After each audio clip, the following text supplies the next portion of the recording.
कक्षा 10 बोर्ड परीक्षा 2023 के लिए सामाजिक विज्ञान का पेपर है साथियों। इस वीडियो में आपको बताने वाला हूं और सभी प्रश्न आपको सॉल्यूशन के साथ पीडीएफ फाइल भी आपको मिल जाएगी। डिस्क्रिप्शन बॉक्स में लिंक दिया गया है। तो चलिए दोस्तों, यहां पे अपन स्टार्ट करते हैं और आपको पूरा पेपर में बताने वाला हूं। यहां पे देखिए, सबसे पहले खंड आपका स्टार्ट होता है।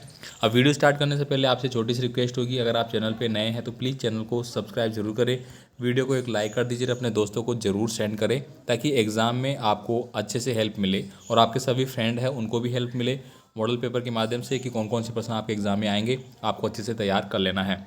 सबसे पहले देखिए, यहाँ पे फर्स्ट क्वेश्चन आपको पूछा गया है, कांग्रेस के किस अधिवेशन में पूर्ण स्वराज्य की मांग को औपचारिक रूप से मान लिया गया। मतलब पूर्ण स्वराज्य की जो मांग है वह कौन से अधिवेशन में इसको अंगीकृत कर लिया गया था, उसको मान लिया गया था। तो इसका सही आंसर है फर्स्ट नंबर में ऑप्शन नंबर डी, लाहौर अधिवेशन में। लाहौर अधिवेशन आपको पता है कि 1928 के आसपास हुआ था उसमें। और सबसे पहले पूर्ण स्वराज्य की मांग है वो 1915 में की गई थी। ठीक है, आगे देखिए, यहाँ पे 1929 का कांग्रेस अधिवेशन निम्न में से कहाँ पे हुआ था। तो 1929 का है वो कहाँ पे हुआ था, तो लाहौर में हुआ था वो। ठीक है, 1928-29 ये वही वाला है। 18वीं शताब्दी के अंत में विश्व व्यापार का सबसे बड़ा केंद्र कौन सा था। 18वीं शताब्दी में कौन था जो कि विश्व के अंदर व्यापार का सबसे बड़ा केंद्र माना जाता था। तो थर्ड नंबर में आपका ऑप्शन नंबर ए हो जाएगा, यूरोप। यूरोप है वो सबसे ज़्यादा अंतर्राष्ट्रीय व्यापार उस समय करता था। निम्न में से कौन सा रेशा गोल्डन फाइबर कहलाता है। तो गोल्डन फाइबर कौन सा कहलाता है, बहुत ज़्यादा इंपॉर्टेंट है, वेरी वेरी इंपॉर्टेंट। तो फोर्थ नंबर में आपका ऑप्शन नंबर सी हो जाएगा, जूट। ठीक है, इससे पहले भी एक पेपर में बताया था फोर्थ वाला, उसमें भी ये क्वेश्चन आपको पूछा गया था। 1448 ईस्वी में गुटेनबर्ग में कौन सी पहली पुस्तक छपी थी। तो फिफ्थ नंबर में आपका आंसर हो जाएगा ऑप्शन नंबर ए, बाइबल। ठीक है, ऑप्शन नंबर ए आपका सही आंसर है। नेक्स्ट देखिए, यहाँ पे दुनिया के सबसे पुराने राजनीतिक दलों में से एक है।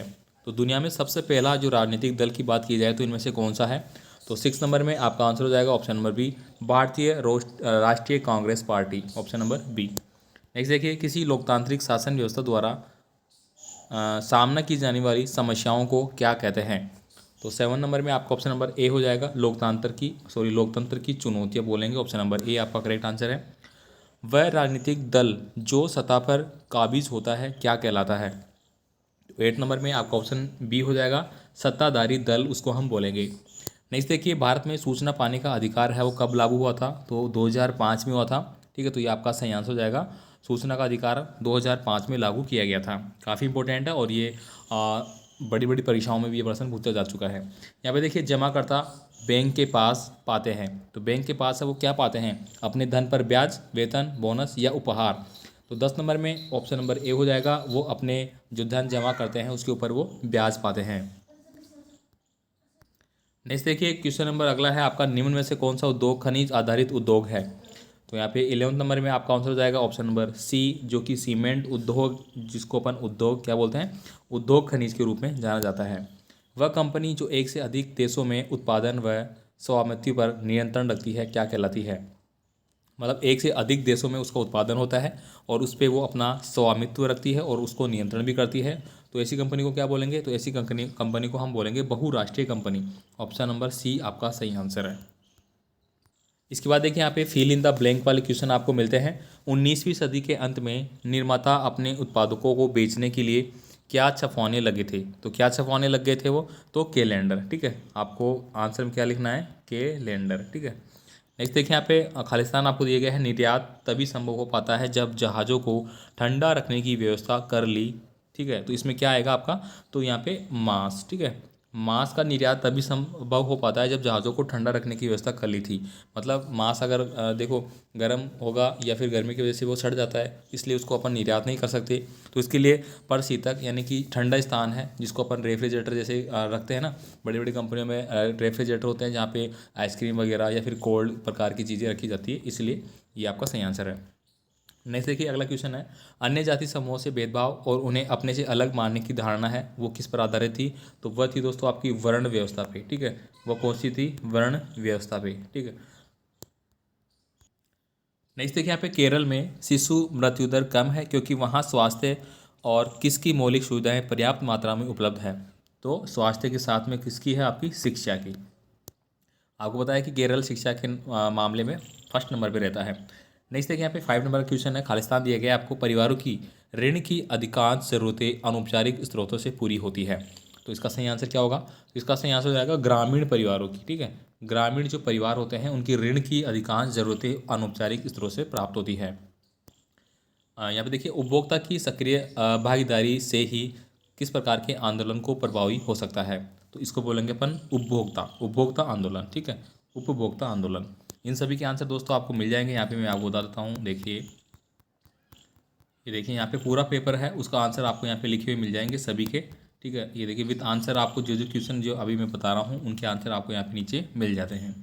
चलिए दोस्तों, यहाँ पे थोड़ा सा क्वेश्चन और मैं बता देता हूँ, उसके बाद फिर अपन बड़े वाले क्वेश्चन है वो आप यहाँ पे आपको डाउनलोड कर लेना है। यहाँ पे देखिए, अपनी पुस्तकों और लेखों के प्रकाशन के माध्यम से किसी धर्म सुधारक ने प्रोटेस्टेंट धर्म सुधारक आंदोलन की शुरुआत की थी। तो ये किसने की थी? ये की थी मार्टिन लूथर ने। ठीक है, ये किसने की थी? मार्टिन लूथर ने। तो ये आपका सही आंसर हो जाएगा। नेक्स्ट देखिए, 19वीं शताब्दी में यूरोप के लोग किन महाद्वीपों में जाकर बसे थे? तो अमेरिका और ऑस्ट्रेलिया महाद्वीपों में बसे थे।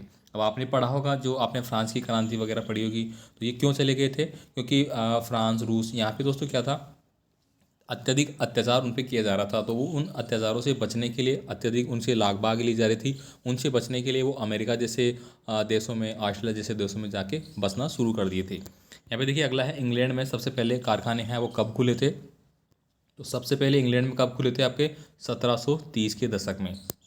कार्बनिक कृषि क्या है? रासायनिक पदार्थों के प्रयोग के बिना केवल जैविक खादों के प्रयोग से की गई कृषि को कार्बनिक कृषि कहते हैं। बहुउद्देशीय परियोजनाओं के निर्माण के विरोध में एक तर्क आपको देना है। तो आप दे सकते हैं कि बहुउद्देशीय परियोजनाओं के निर्माण में स्थानीय समुदायों का विस्थापन होता है। भारत के एक अंतस्थलीय नदी पतन का नाम आपको बताना है। ये आप लिख सकते हैं यहाँ पे, कोलकाता। ठीक है, कोलकाता नदी पतन। ठीक है, नेक्स्ट देखिए यहाँ पे, लोकतंत्र में निर्णय लेने से समय अधिक क्यों लगता है? तो आप इसमें लिख सकते हैं, लोकतंत्र में निर्णय पर्याप्त विचार विमर्श के बाद लिए जाने के कारण अधिक समय लगता है। लोकतंत्र मतलब जनता का शासन। जनता के शासन में बहुत सारे मंत्री होंगे, किसी एक के हाथ में अधिकार नहीं होता है, इसलिए सभी से विचार विमर्श किया जाता है, उसमें थोड़ा समय लग जाता है, इसलिए ये थोड़ा सा अधिक टाइम इसमें लगता है।